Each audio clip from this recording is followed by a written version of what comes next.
Daddy's Girl, read by Deborah Watling.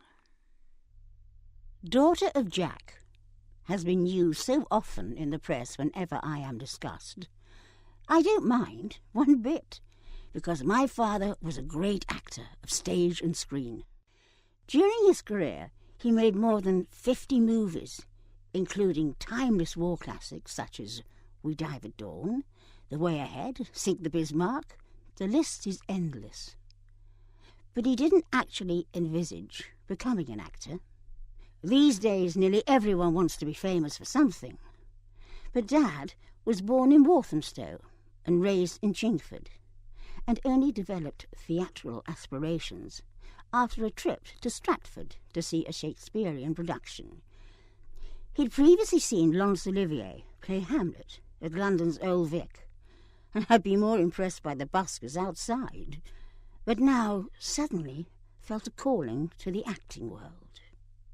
He failed to secretarial college and trained at the prestigious Italia Conti School of Acting, making his West End debut in Once a Crook in 1939. He actually told a white lie to Equity to gain membership, adding to his age so he could get on with his career. His breakthrough came with a part in the Terence Rattigan's play Flare Path, a play I myself appeared in many years later. With the country at war, Father wanted to do his bit and enrolled in the RAF, training as a navigator. Although he trained successfully, he was let down by his eyesight and couldn't take up the position. In the end, he was posted to the film unit with Richard Attenborough, making films to help morale during the war. My mother, Patricia Hicks, was a film actress with experience of the stage both on Broadway and in the West End.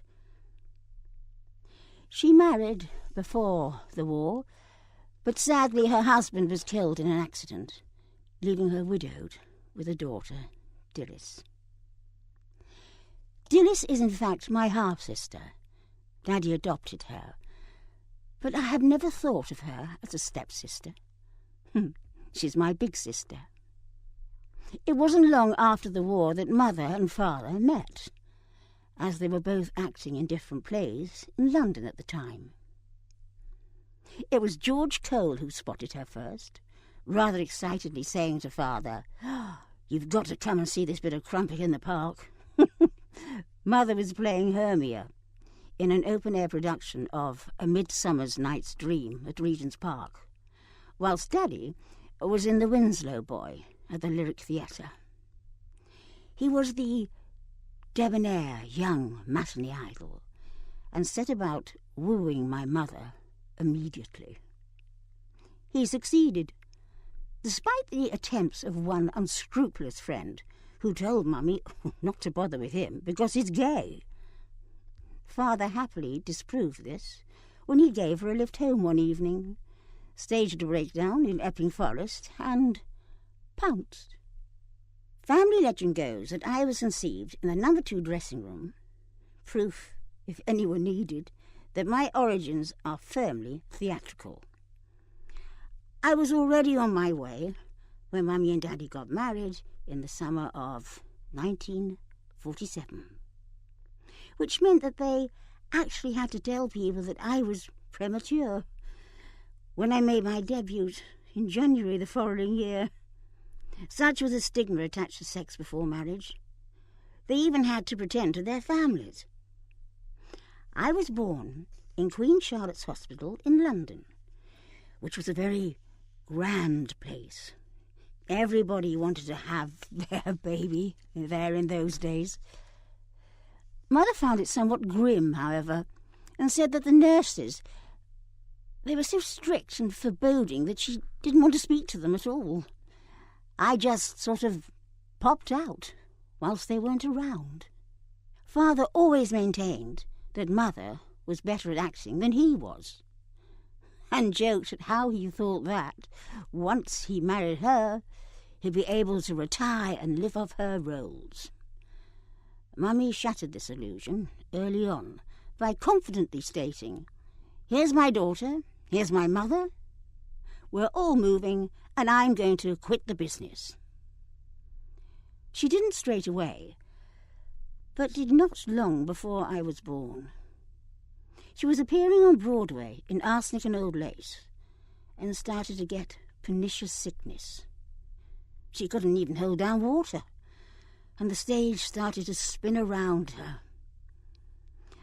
As a seasoned professional, she made it through the run, but decided enough was enough when she got home, and that it was going to be it for her. We lived in Epping at Kendal Avenue in a house called The Oaks. There was Nanny and Grandad, my mother's parents, father, mother, myself, and dearest.